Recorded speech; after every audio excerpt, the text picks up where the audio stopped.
नमस्कार दोस्तों।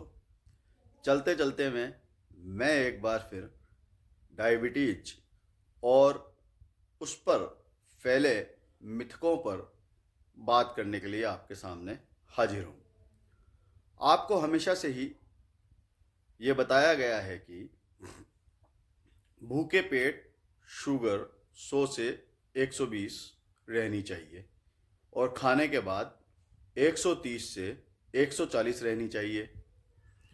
ऐसे में आपने जैसे ही कभी शुगर चेक कराई और भूखे पेट ग्लूकोमीटर पर 150 का फिगर आ गया तो डॉक्टर साहब आपको निश्चित रूप से मेटफॉर्मिन तो शुरू कर ही देंगे और इसी के साथ मनोवैज्ञानिक रूप से आप अपने आप को बीमार पाएंगे, क्योंकि आपके शरीर में तो जाने डायबिटीज शुगर की बीमारी थी या नहीं थी, लेकिन आपने अपने दिमाग में इसे ज़रूर बिठा लिया होता है।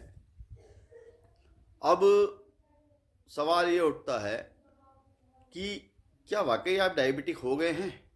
अच्छा, एक बात बताइए, ये बीपी शुगर थायराइड आदि के पैरामीटर कौन निर्धारित करता है?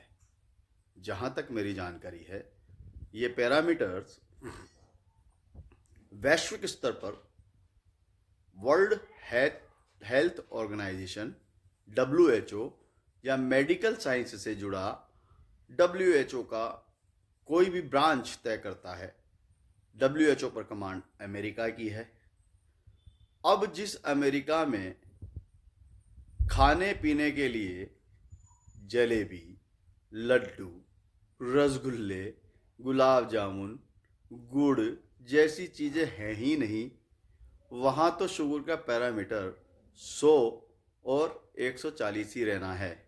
लेकिन भारत, जहाँ दिन की शुरुआत होती ही मिठाइयों से हो, भोजन या सहभोज के मेन्यू जब तय करते हैं तो पहले स्वीट डिश तय की जाती है।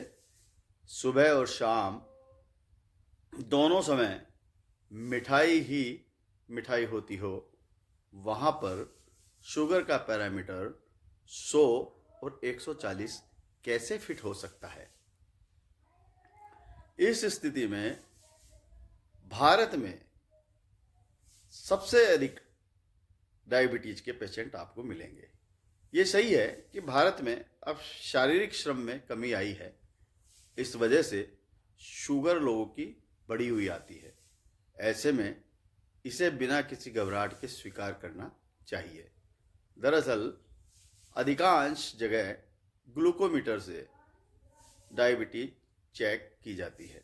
आप जब भी आपको कुछ परेशानी होती है और आपकी डायबिटीज चेक होती है तो एक ग्लूकोमीटर होता है जो आपकी डायबिटीज चेक करता है।